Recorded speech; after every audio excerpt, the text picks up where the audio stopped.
Hey there, friends and foes. Good morning, multiverse.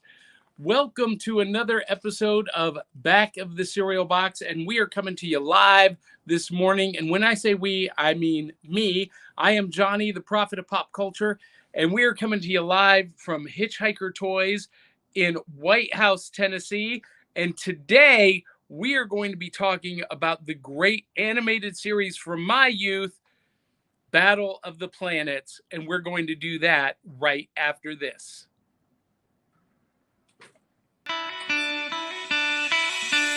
It's like Coca-Cola, Levi Strauss, Johnny Carson and Mickey Mouse.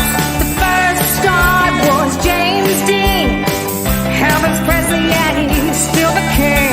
Some things are only imitatable. You can't beat an original. Oh, you can't beat an original.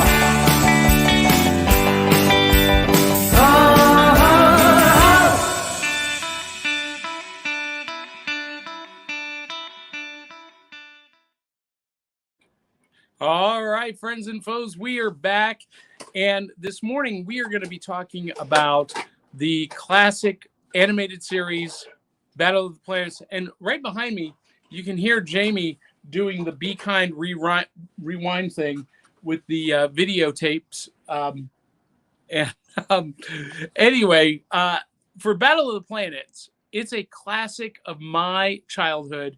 And when talking about a classic show like this, you got to have a classic. Can't beat an original. So I went with Frosted Flakes this morning. It's delicious, and it's the way to do it. Now, for any of you watching live, if you are in the Middle Tennessee area, you can come down to Hitchhiker Toys right now and join me. You can be on air. You gotta hurry though, because I'll only be live for about 30 minutes, but I'm gonna be live here throughout the afternoon. And you guys can also comment in the chat and be a part of the show. And since we're here at Hitchhiker Toys, they're a sponsor. Let's take a look at why I love them so much. Hey guys, this is Johnny, the host of Back of the Cereal Box. I'm about to head out to Hitchhiker Toys, and I just thought I'd share a few thoughts about why I love them so much. I love Hitchhiker Toys. They have a great selection of classic, new, and vintage toys. I always see something that I didn't expect to see, something that I need or I've been looking for every single time, and the prices are right. They're family owned and locally focused, and I love that. And every time you come in, you're going to see the owners. You're going to see Jamie with her smiling face and helpful spirit. And even if you can't get in, visit them online at hitchhikertoys.com. You'll fall in love with them the same way that I have. Yeah, come on down, fall in love with Hitchhiker Toys like I have. And by the way, how do you guys like the new digs? This is a new suit I got specifically for On Location afternoon broadcasts and for Comic-Cons. I'm now marketing myself as the Comic-Con magician, so some magic shows for comic conventions and whatnot. And this is the new suit. Hope you like it. If you do, comment in the comments. Now, we have got to ask the question, because we're here at Hitchhiker Toys. They are sponsoring this episode. We got to ask about new loot. Do I have new loot? Absolutely, I do. When I came in, I grabbed something off the front table that I had never seen before. And that's one of the things, as you saw in the video, that's one of the things I love about Hitchhiker Toys is every time I come in here, I see something that I haven't seen before. And this is one of those. This is a VHS tape called Battle Vision, Doom on You. I have never seen this. It's by Tiger Electronics, and it sounds like it might be an interactive video-based game. Here's what it says. Finally, the TV is battling back, and only you can stop it with battle vision. Dun, dun, dun. The International Terrorist Syndicate, Terror, how clever, unleashes its latest plots to destroy battle vision in these action-packed interactive video adventures. Only you can stop Terror by utilizing battle vision to destroy Terror's menacing mechs before they destroy the base. In your final mission, battle vision becomes fully operational just in time. The forces from Terror have sent out the Sky Mechs to destroy the base. As the Sky Mechs attack, you must plan the base's defense against the Marauders. You must destroy the attacking mechs, or your battle vision base will be destroyed. This sounds epic. Why have I never heard of this before? This came out in 1994. 1994 on VHS. DVD was in full swing in 1994. Was it not? Or am I imagining that? You know what? So the other day, someone said, back 20 years ago, and my mind automatically went to 1973. And then I realized 20 years ago was 2012 or 2002. I can't do math. This is not good, folks. Not good. Anyway, 1994. If anyone out there knows anything about battle vision, post it in the comments. I want to know. Do we have any comments? Not yet, but I know some people are watching. Some folks are watching. So if you know anything about battle vision, let us know. This is available here at Hitchhiker Toys. It's got a price tag of $9.99, and I don't have a VHS player. Otherwise, I would buy this just out of pure curiosity. This is fun. This sounds like so much fun. But someone out there watching has got to know about battle vision and can fill us in. All right, so I have already finished my Frosted Flakes because if you don't eat Frosted Flakes quickly, it becomes very soggy very fast. So while our intro was playing, I was the Flash. I finished it up. You know what I just realized? Before I came here, I stopped at the gas station and I tried something brand new. I tried Ghost energy drink. 5 calories per can, per serving, but 250 milligrams of caffeine. That explains a lot. And that clap just caused my ear to ring. You know what? I think I'm hyped up on caffeine right now. I'm thinking this is what's going on with Johnny. And because I'm a little bit scattered too. I'm trying to operate everything and do everything the way that we would normally do. And then I'm struggling a little bit. But you guys let me know about battle vision. Please, please, please, please. All right. It's time to talk about our main topic. What's on TV? And I should have looked this up before I started the show. When I was a kid, I would rush home after school or during the summer. We would cut loose from the pool early. And in all disclosure, I had a pool in my backyard. So we weren't like at the public pool. All of my friends were at my pool. But we would cut it short, or I would. Everybody else could stay and play in the pool for the next 30 minutes because I was running inside to see at 2:30 in the afternoon or 3 o'clock in the afternoon, Battle of the Planets. And if you have not heard of Battle of the Planets, here at Hitchhiker Toys, Jamie had never heard of it. It was maybe my all-time favorite cartoon as a kid. Even more, I loved it even more than Super Friends or Spider-Man and His Amazing Friends, or even more than yeah. I loved it more than any of them. And Battle of the Planets was about these 5 teenagers. Here you have them. Mark is in the front. Jason is in the brown and blue. To the right, you've got the little guy, Keop. On Mark's right side, your left, you've got Princess and then Tiny. And these were 5 teenagers with, as the opening credits would say, had remarkable powers and abilities. And when they combined them together, they fought the forces of Zoltar, the forces of evil. And this really predates the Power Rangers. Mark is the leader. He is Mark the Eagle. Now, this show was imported from Japan.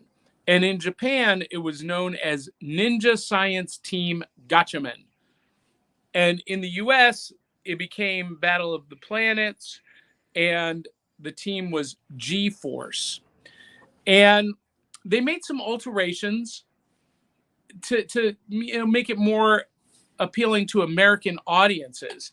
One of the big changes they made was that they replaced the teams like Liaison with a robot, 7 Zark 7, who looked remarkably like R2-D2, but spoke remarkably like C-3PO. And that was done intentionally to capture the popularity of, the Star Wars craze. Late 70s, early 80s, Star Wars was everything. And so they found a way to incorporate some Star Wars elements, and they created new animated sequences just for those characters. But other than that, they kept the original series intact, and they kept the stories intact, and they did new voiceovers. For example, Mark was done by Casey Kasem, and Jason in the brown and blue was Mark's rival, always jockeying to be the leader. Keop, the swallow. So Mark was the eagle, Jason was the condor, Keop was the swallow, Princess was the swan, and Tiny, of course, was the owl.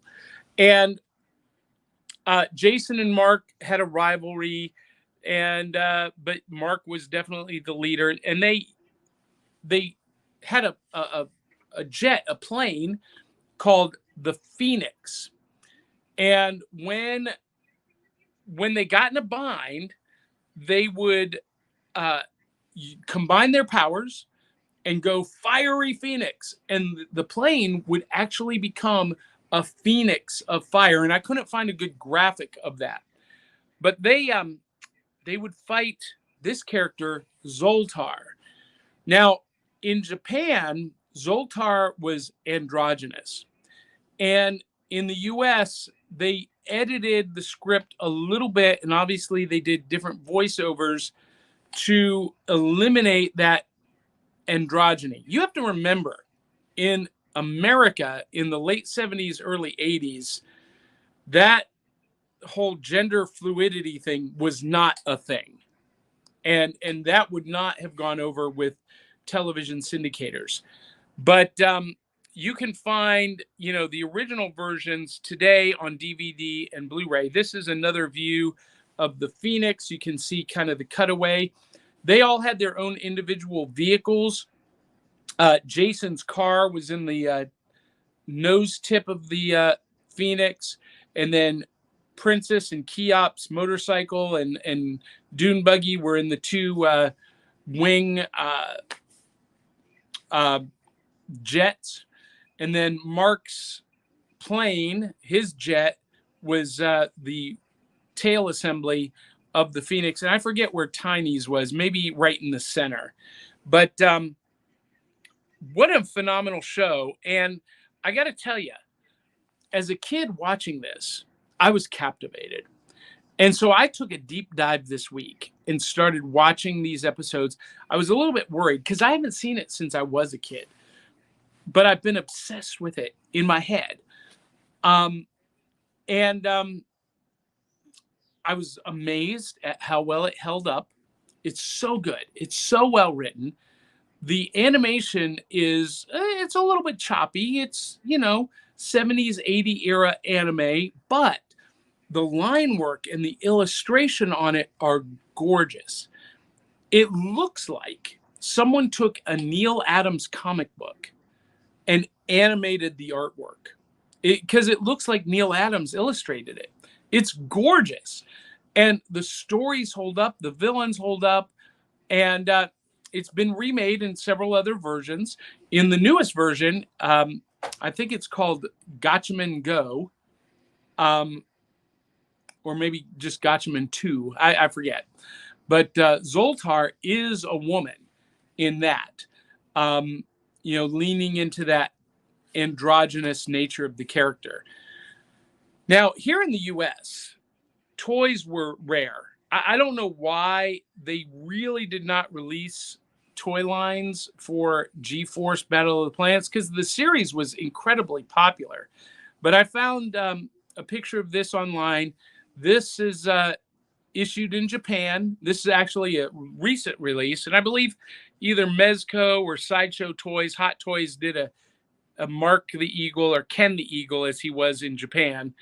And this is another line that is only available in Japan. I never saw the toys in the US. If you're lucky, you can find a Mego style Battle of the Planets figure for Mark, and you'll notice that the language looks like it's in French. So this was either only available in France or Canada, maybe Quebec. I don't know. I don't remember ever seeing these in stores. And I asked Jamie if she had seen Battle of the Planets toys here at Hitchhiker Toys, and she said no. I've never seen them in any resale stores. So some of you out there may have Battle of the Planets figures, and you're just sitting on them, and shame on you.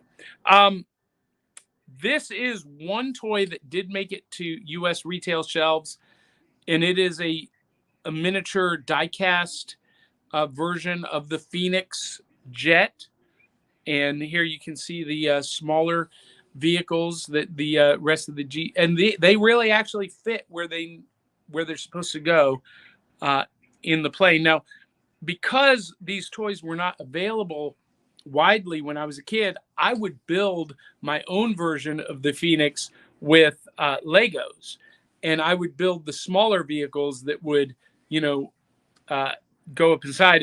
And back in those days, having a Lego plane that had an opening or a built-in slot that something else slid into, that I was ahead of my time. There were no Lego sets that did that. I had to create that out of my own head, and had a lot of fun with that. Now, here's another view of a more recent action figure line. And quite honestly, I have not been able to find out who this line is from, who manufactures this. Again, I've not seen it in stores. I've not seen it in secondhand retail. So I don't know. I've not even seen them at Comic Cons. And here is a intercom set, a walkie-talkie set. So you can be Mark and Jason. And the whole series is available on DVD and Blu-ray. However, you can also watch it for free on YouTube. Let's see a few more of the toys here. Here's the princess toy. This says Toy Fair on it, which must have been released here in the US, but I've never, ever, ever seen it. If you guys have seen these toys, you got to let me know. Here's another Ken the Eagle. This looks like maybe it is the Mezco or Sideshow Toys, Hot Toys. Hard to see. Again, this is the line that I just showed you. Now, they did have a great comic book series, and for some reason that graphic did not load. I did collect the comic series from Gold Key, And that was, it was like reading the animated series. Now, when you go watch the first episode, it's called Attack of the Space Terrapin. If you know what a terrapin is, this doesn't sound threatening. A terrapin is a turtle. And I'm like, I don't remember there being a turtle that was a big threat, but it's basically a mecha, like Mecha Godzilla. It's this giant monster, and they made a turtle terrifying. They did a really great job. But you can watch all of those episodes for free on YouTube, and I want to highly recommend it. If you are into, 70s and 80s action adventure, if you love superheroes, this predates, the Power Rangers. It actually predates Voltron, but a very similar concept. And Voltron, I think, was probably modeled after G-Force, and I'm almost positive Power Rangers were. Almost positive. Someone out there can do the research and verify that for me. But if you're into action adventure, superhero adventure, this is definitely one you got to check out. It is easily in my top 5 all-time favorite animated series. It didn't necessarily come out on Saturdays. It was syndicated weekdays, but man, was it good.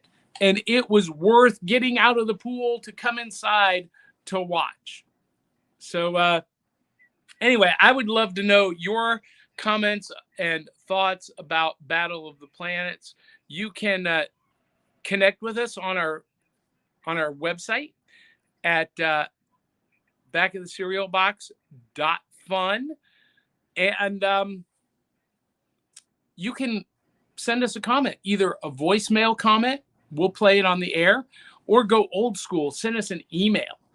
And or you can comment on the Facebook page or the YouTube channel that you're watching this right now.